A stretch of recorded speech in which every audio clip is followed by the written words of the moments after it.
¿Qué tal? Muy buenos días. Bienvenidos a una emisión más del programa Voces en Directo.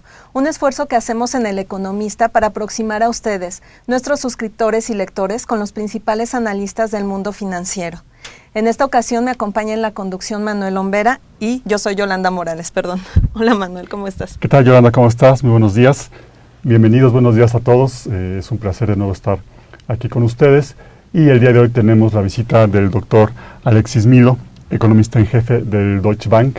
Doctor, muy buenos días, gracias por estar con nosotros. Al contrario, muchas gracias, Yolanda, Manuel, por la invitación a estar con ustedes en Voz en Directo. El objetivo de esta conversación es que nos haga favor de ponernos un poco en perspectiva de qué es lo que están viendo afuera de México acerca de nosotros. El Fondo Monetario Internacional dio una serie de pronósticos, de diagnósticos sobre la economía mundial, me parece que un poco negativos. El fondo nos dijo que la economía mundial estaba por entrar a un periodo de crecimiento mediocre. Quiero preguntarle cómo lo están viendo los inversionistas, cómo lo ven ustedes, y más ahora que viene usted también de allá, de Washington y de Nueva York. Bueno, pues miren, por una parte, o en las reuniones de otoño del Fondo Monetario Internacional, se discutió mucho sobre todo la economía global.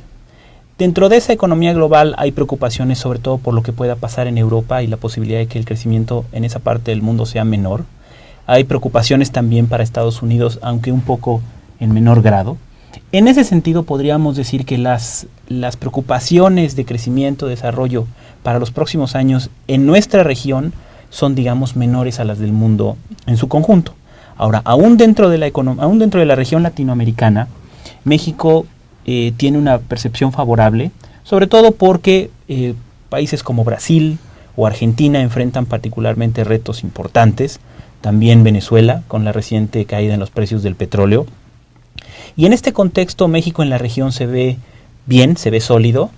Si a esto añadimos la historia de las reformas y añadimos la posibilidad de que la economía mexicana siga creciendo junto con la economía de Estados Unidos por una recuperación de la demanda externa, pues bueno, esos prospectos para la economía mexicana fueron buenos. Entonces, en este contexto global, la percepción sobre México es favorable. En lo que se refiere a la serie de reuniones a las que usted menciona en Nueva York, en donde hablamos con una muy buena cantidad de fondos de inversión que tienen intereses en México y que quieren conocer la visión que tenemos sobre la economía nacional y las perspectivas, lo que les puedo comentar es que la percepción sobre México sigue siendo favorable. Okay. Es decir, a pesar de que hemos visto en algunas ocasiones recientes noticias negativas, tanto en el ámbito económico como de otro tipo, como el día de hoy que tuvimos el pronóstico del IGAE, ¿no? Uh-huh. El día de hoy tuvimos este dato y aún a pesar de eso, la perspectiva sigue siendo que la economía mexicana está creciendo, está recuperándose. Causa algo de preocupación el tema del crecimiento, puesto que muchos esperaban que para estas alturas la economía mexicana tuviera un crecimiento más vigoroso. Sin embargo, parece que la historia de las reformas estructurales que se alcanzaron y su instrumentación que parece estar en curso mantienen las expectativas sobre México relativamente altas, ¿no? Si a esto sumamos los fundamentales sólidos de la economía mexicana que se perciben desde fuera, es decir, finanzas públicas en orden, deuda como proporción del PIB relativamente baja, y también la ausencia de desbalances con un tipo de cambio flexible que funciona adecuadamente, se percibe que México puede tener incluso un desempeño mejor a otros mercados emergentes en los próximos meses y años. Entonces, el mensaje principal es todavía de buena percepción sobre México y de las expectativas de crecimiento de nuestro país. Uh-huh. Sin embargo, doctor, parece que este desempeño económico, esta recuperación, aún no es lo suficientemente fuerte como se esperaba. Usted acaba de mencionar el resultado del IGAE, que fue de 1.3% anual en agosto. ¿Cómo califica este resultado? Bueno, evidentemente es un resultado por debajo de las expectativas. Se esperaba un crecimiento anual de alrededor de 2.3%. Entonces, un punto porcentual por debajo. Exactamente. Entonces, esta cifra pues realmente está por debajo de lo que se esperaba. Quizá lo más preocupante es que la economía, medida a partir de la tasa mensual, es decir, agosto contra julio, tuvo una ligera contracción, una contracción de 0.17%. Entonces, si bien estamos convencidos de que la economía mexicana se está recuperando, porque al ver la producción industrial, particularmente la parte manufacturera, tenemos un mayor dinamismo, la construcción está, al parecer, acelerándose, es decir, estamos en una recuperación. El problema quizá es que esta recuperación parece que está siendo un poco más lenta de lo que se esperaba. Es por eso que anticipamos que haya una serie de revisiones a la baja en los pronósticos de crecimiento probablemente en las próximas semanas.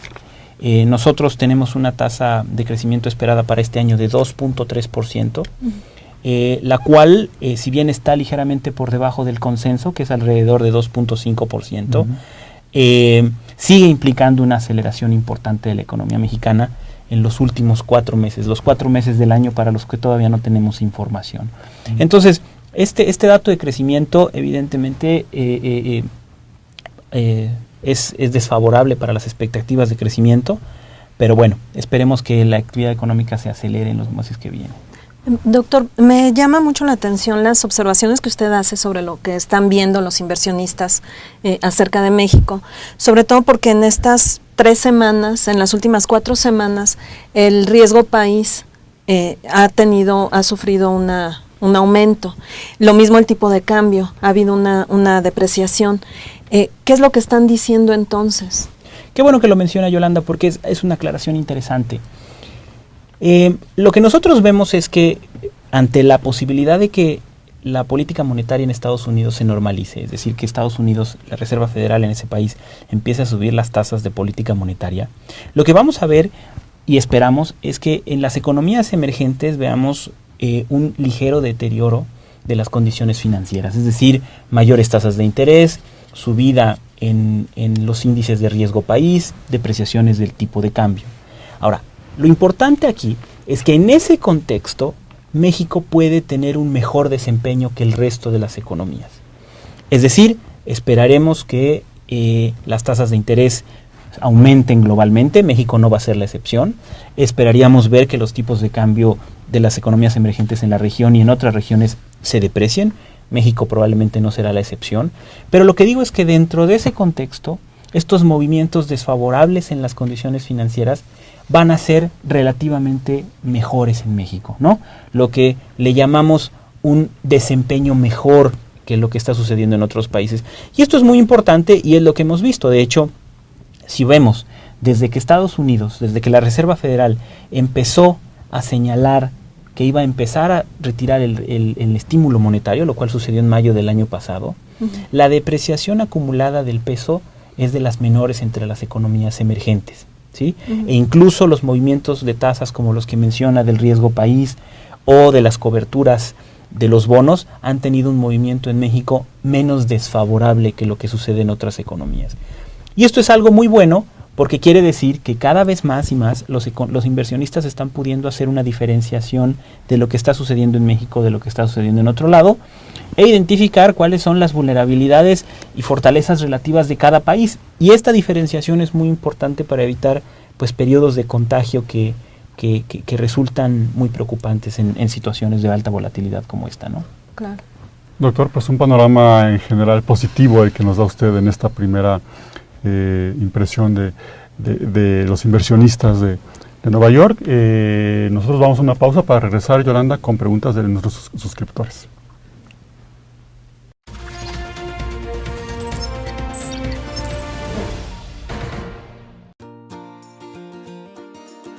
Horlogy es una revista dinámica con pasión por la alta relojería y el mundo que la rodea. Expresamos, conocemos y apreciamos los guardatiempos más exclusivos en el entorno para el que fueron creados. Descubre las más recientes tendencias en moda y tecnología, los elementos principales que forman tu personalidad y modo de vida. Descarga la aplicación para iPad y sumérgete en el mundo Horlogy. Entrevistas, conceptos innovadores, vanguardia, recomendaciones, noticias de interés y mucho más. Horlogy, la revista de alta relojería.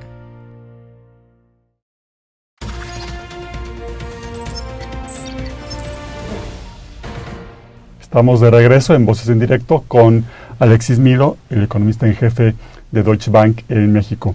Y antes, Yolanda, de dar entrada a la pregunta de nuestros suscriptores, pues necesitamos también conocer cuál es la percepción sobre la violencia y este tema que pues internacionalmente también está generando eco desde México. Sí, básicamente lo que queremos platicar con ustedes, este periodo que usted estuvo en Washington y en Nueva York coincidió también con una escalada del clima de inseguridad o de percepción del clima de inseguridad aquí en México. Entonces sí sería pues importante que nos diga qué es lo que están viendo los inversionistas, si esto es un factor de preocupación de alguna manera y si puede ser compensado por los buenos ánimos que tienen los inversionistas acerca de las reformas estructurales. Bueno, no lo percibimos como una preocupación central, digamos, hasta este momento. Obviamente hay algunas menciones al tema de la seguridad, porque todos sabemos que desde hace algunos años es algo que ha estado mucho en la prensa internacional. Pero digamos, la atención, o podríamos decir la excesiva atención que en algún momento hubo sobre el tema de la seguridad, vemos que se redujo en el último par de años. Y les podría decir que en estas reuniones no fue un tema que surgiera de manera recurrente, no fue un tema central.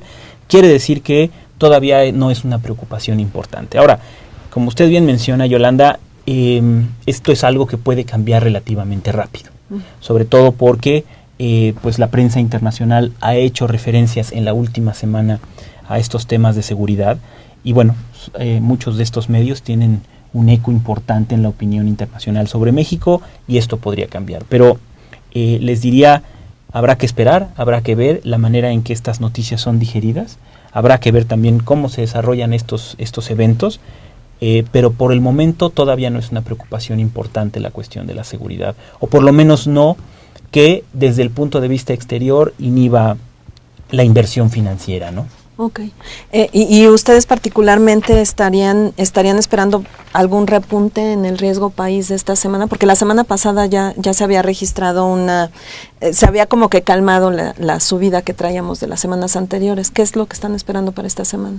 Bueno, la semana pasada fue una semana de volatilidad particularmente alta. La presencia de algunos datos negativos en Estados Unidos hicieron que los mercados se cuestionaran sobre las expectativas que ya tenían para la normalización de la política monetaria en Estados Unidos, y con estos datos surgió un poco de esta volatilidad que se tradujo en una depreciación del tipo de cambio en muchos países, subidas de tasas.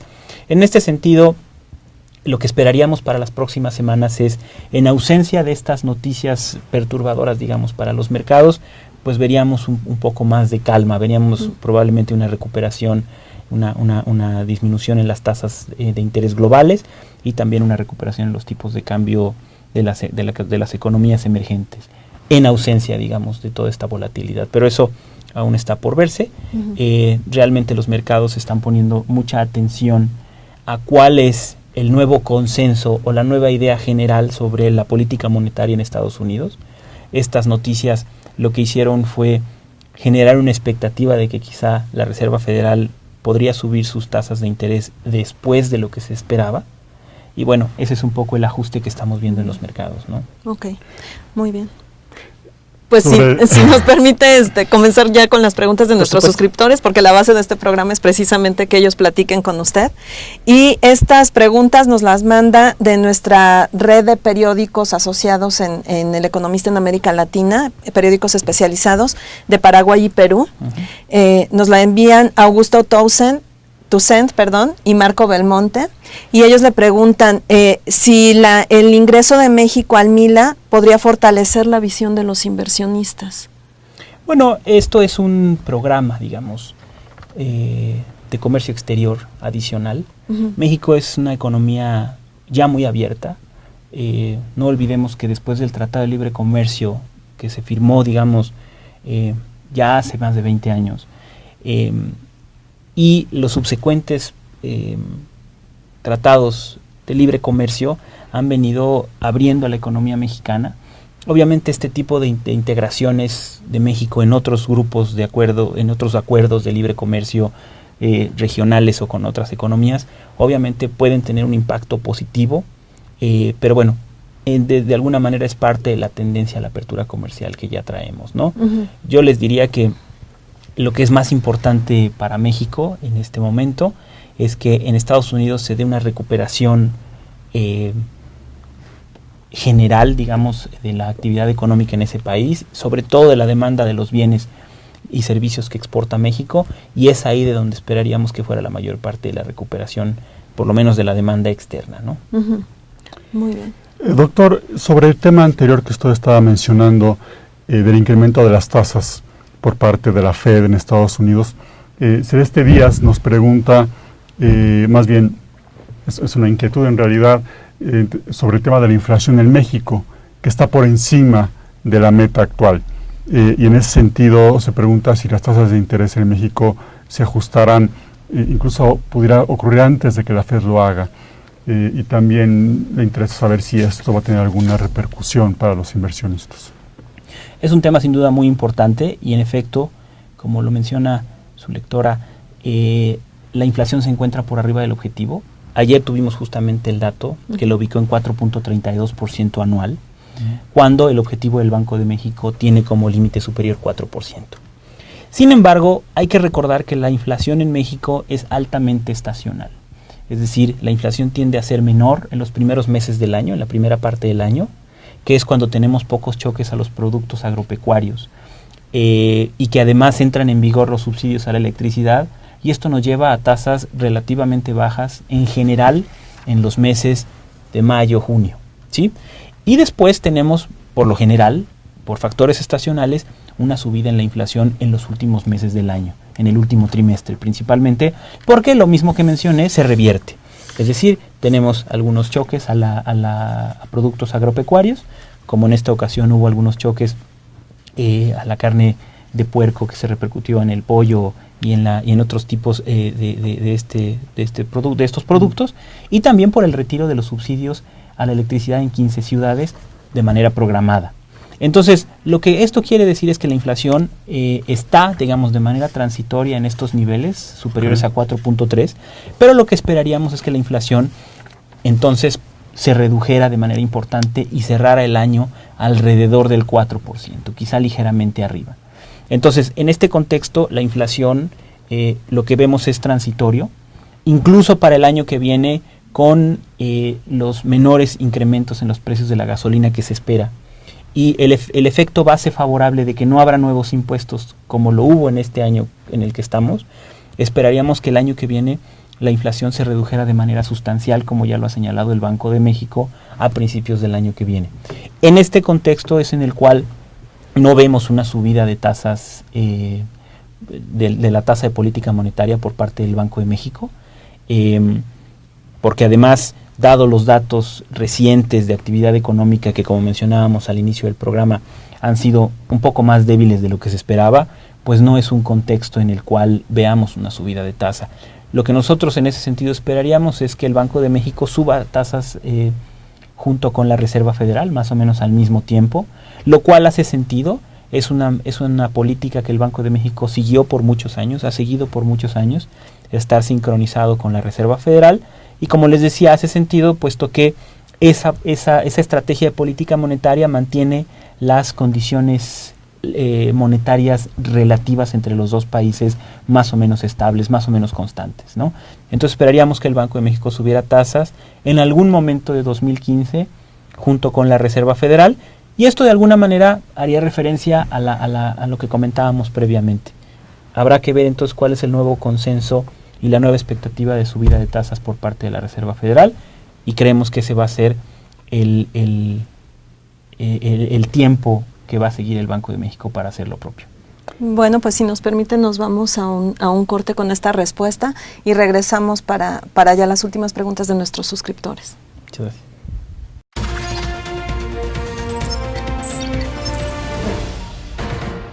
El Economista trae para ti las mejores revistas con contenidos diseñados para un estilo de vida sofisticado, el lujo y lo más prestigiado de la moda. Te presentamos Bistronomy, la revista para el foodie mexicano. Tiene la misión de llevar a nuestros lectores en un recorrido por los mejores lugares para degustar platillos de excepción. La revista para todos los interesados en los relojes de cuarzo es O'Clock. Los ejes temáticos giran alrededor de las tendencias y las noticias más importantes de la industria, las celebridades y las pasarelas que definen el rumbo de la moda internacional. Equestrian, la única revista de estilo de vida ligada al mundo ecuestre. Podrás encontrar noticias relacionadas con el lujo, los looks y accesorios obligados para él y para ella, los mejores gadgets, relojes, joyas, autos, motocicletas, vinos, restaurantes, platillos, spas y destinos. Si eres amante de la vida náutica, te presentamos Luxury on Board, donde te mostramos los mejores destinos nacionales e internacionales. Te ofrece un directorio actualizado con las marinas en México más importantes. Horloger, la revista de alta relojería, te ofrece todos los contenidos relacionados con las grandes novedades presentadas por las marcas, así como un recorrido desde las entrañas por una de las industrias más importantes en el mundo del lujo. Aquí encontrarás los mejores contenidos sobre las grandes ferias de relojería, como Basewall en Basilea, Suiza, el Salón Internacional de Auto Luxury en Ginebra, Suiza, y el Salón Internacional de Alta Relojería en México.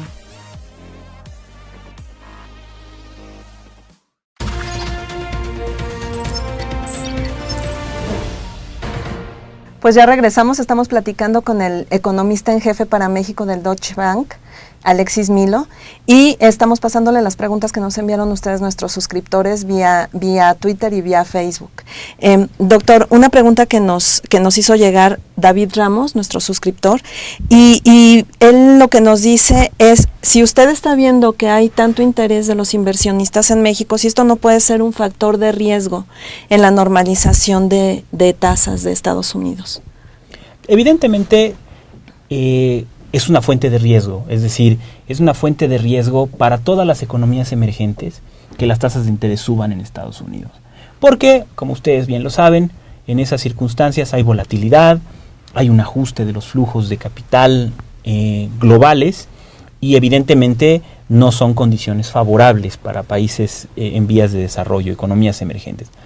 Lo que yo quiero destacar es que en este contexto de riesgo para todas las economías emergentes, México se ve relativamente mejor. Uh-huh. Es decir, parte de lo que explica la buena percepción de México en el exterior es que en México, además de que hay fundamentales sólidos, la historia de las reformas, el crecimiento que si bien ha sido menor a lo anticipado, por lo menos hay una recuperación visible de la economía. Es decir, México es una historia favorable y esto ayudará a que se comporte mejor que otras economías en donde probablemente hay otras mayores preocupaciones por otros aspectos, economías en nuestra región, como las mencionaba anteriormente, como Brasil, Argentina, Venezuela, que tienen retos específicos. En ese sentido, mi respuesta sería, sí hay riesgos, es una fuente de riesgo indudablemente, es un reto, digamos, para la conducción monetaria, financiera del país, pero en ese contexto vemos a México mejor que sus competidores. Fíjese que ahora que nos está respondiendo esto de las fortalezas que tiene nuestra economía, estaba recordando que el Fondo Monetario Internacional hizo un análisis que lo presentó durante las reuniones, donde decía que México fue uno de los 5 principales receptores de capitales durante el quantitative easing de la Reserva Federal. Correcto. En este contexto también yo quisiera preguntarle si esto, el ser un imán de inversión, o es un imán de capitales, no es un factor también de vulnerabilidad.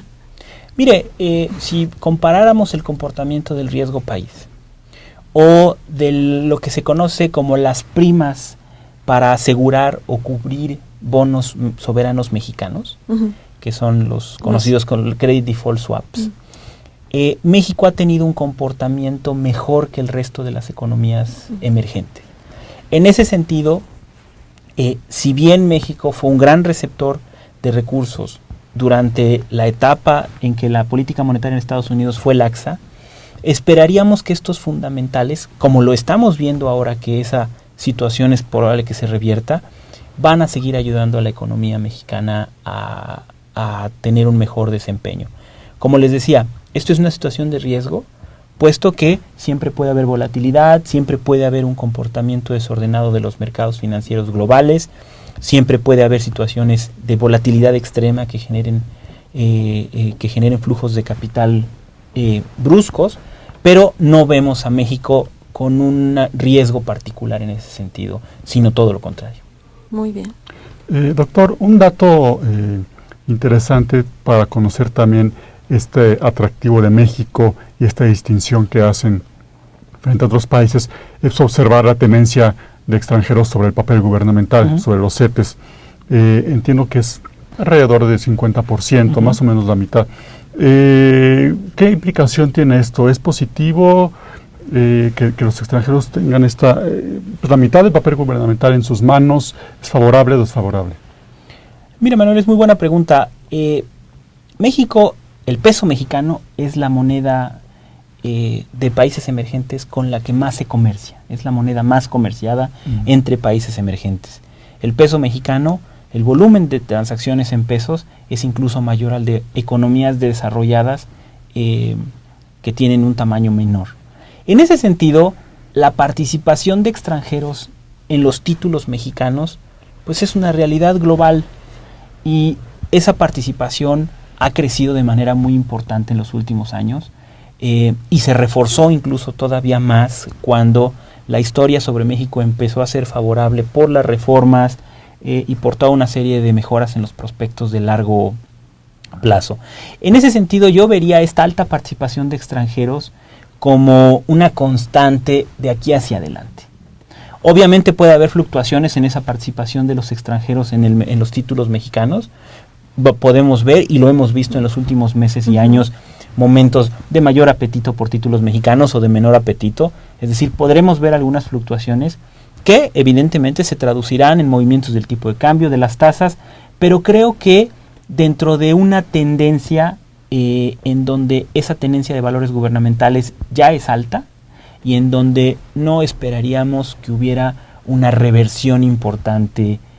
En ese sentido te diría, es una realidad que llegó para quedarse esta alta participación de los extranjeros. Puede haber fluctuaciones, es cierto, pero no vemos un cambio de verdad importante en esas condiciones o algo que generara de veras una nueva realidad en ese sentido, ¿no?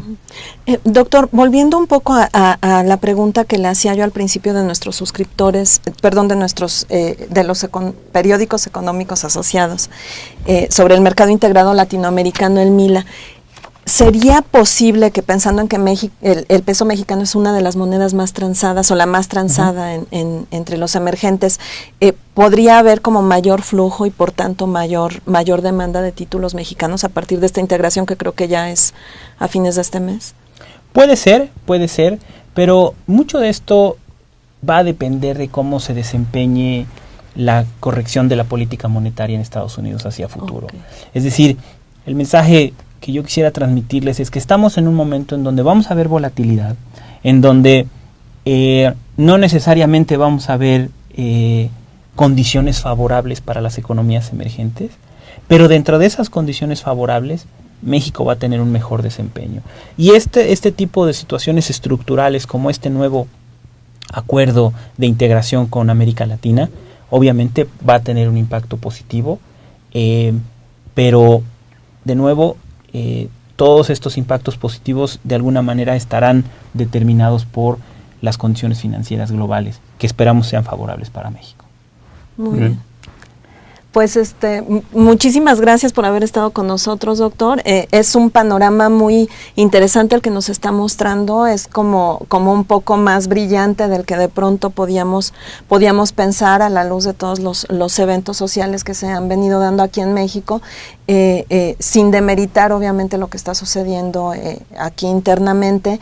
La percepción que tienen los inversionistas sigue siendo pues muy objetiva, en tanto no se han dado mayores informes oficiales.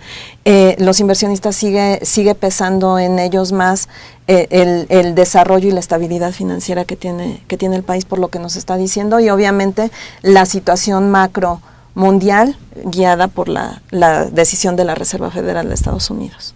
Así es. Y algo muy importante, yo creo que no hay que dejar de subrayar, Yolanda, doctor, es esta distinción que tiene ya México como economía emergente.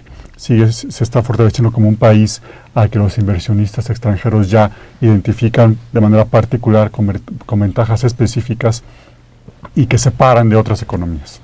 Exactamente. Algo que se destaca mucho es que es probablemente el único país en las economías emergentes que ahora está haciendo algunas reformas, ¿no?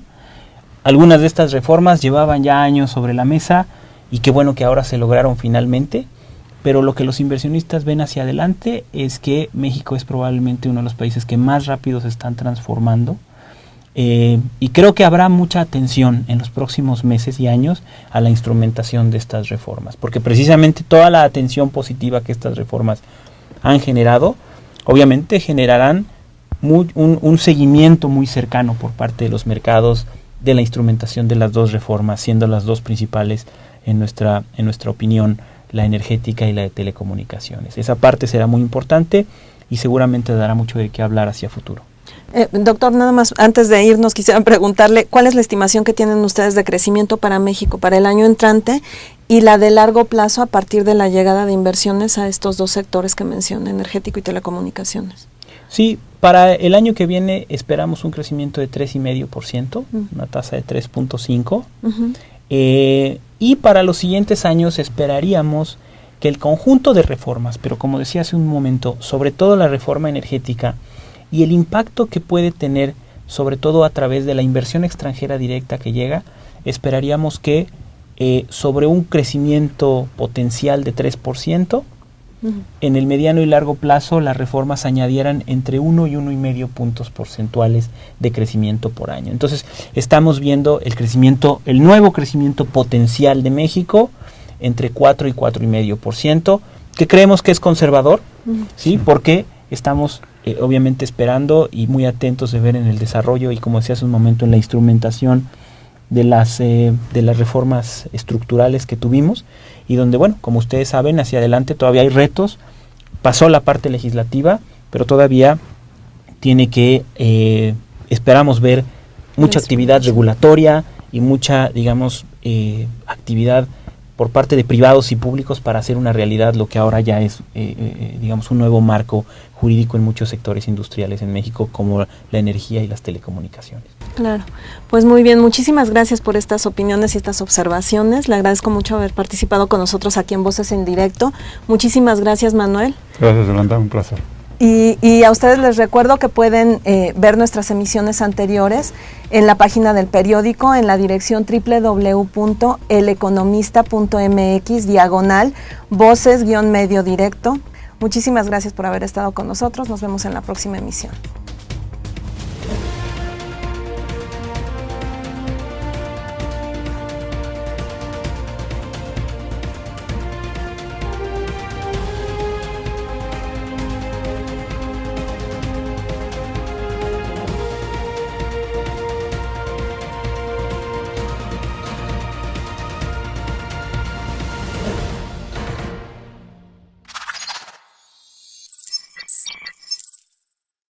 El Economista, 25 años generando información de valor.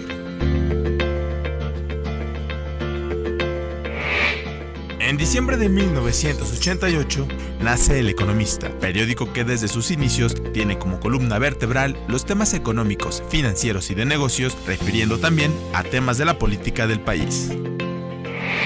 Al cumplir 3 años y estar consolidado como un referente de la información económica, te acercamos a los datos sobre la privatización de la banca mexicana, proceso que se llevó a cabo en 4 etapas e incluyó a 18 bancos. El gobierno recaudó alrededor de $13,000 millones.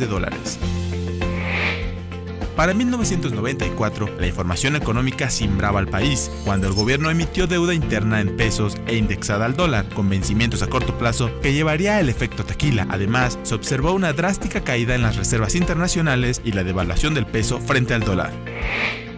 En nuestro 9º aniversario, te informamos sobre los conflictos en la Cámara de Diputados, donde se discutía el cómo salir adelante pese a la fuerte crisis que el país atravesaba. Mientras tanto, en Pemex se llevó una reorganización, quedando en un corporativo con 4 filiales: Pemex Exploración y Producción, Pemex Refinación, Pemex Gas y Petroquímica Básica y Pemex Petroquímica.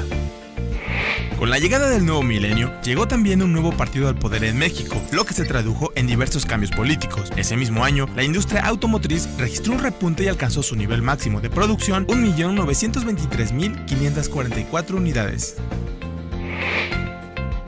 En 2002, y con 15 años como líderes en la información económica, te acercamos al nacimiento de la Sociedad Hipotecaria Federal, el Banco de Desarrollo, que ofrece garantías para la vivienda. En El Economista, recompensamos a nuestros suscriptores creando el Club de Lector y además lanzamos Horlogy, la revista de alta relojería. A la llegada del 2005, la situación económica de México repuntó, siendo las exportaciones una pieza clave en el movimiento de inversiones, mientras las remesas desde Estados Unidos subieron más del 200%. En este mismo año, la Secretaría de Energía publicó un acuerdo para dar mayor certidumbre a los inversionistas en gas natural y electricidad. En 2007, cuando cumplíamos 19 años contigo, inició en Estados Unidos la crisis subprime. En México se inauguró la presa El Cajón, que implicó inversiones por $800 millones, y se reformó la ley del ISSSTE, marcando la pauta para la transformación del FOBISSSTE. Para 2009, cuando el presidente de la República, Felipe Calderón, tomó la decisión de liquidar la virtualmente quebrada Luz y Fuerza del Centro, El Economista cumplía 21 años y con una nueva administración te ofrecía un nuevo diseño, una nueva identidad de marca y te informamos con una presentación más amigable, destacando los temas de relevancia. Para el aniversario 22, en El Economista reforzamos la oferta en información con nuevos suplementos, transmisiones en vivo y presentamos la nueva división de revistas con el relanzamiento de la revista Horlogy. Además, rediseñamos el sitio web de acuerdo a las nuevas tendencias globales. En el México de 2011, cuando cumplíamos 23 años, se conservaba un entorno económico fuerte, a pesar de la crisis global que mantenía en apuros a otros países. El Economista presenta Tendencias 2012 con importantes funcionarios de gobierno y economistas de renombre en un evento transmitido en vivo en nuestro portal. En 2012, El Economista expande su división de revistas, mientras se da en México las campañas presidenciales, siendo elegido el mexiquense Enrique Peña Nieto para ocupar la presidencia de nuestro país. La llegada del 2013 trajo consigo la discusión de las reformas estructurales presentadas por el Ejecutivo, que se lograron aprobar gracias al acuerdo entre los principales partidos políticos. En El Economista iniciamos los festejos por nuestros 25 años de información veraz, oportuna y confiable. El Economista, 25 años generando información de valor.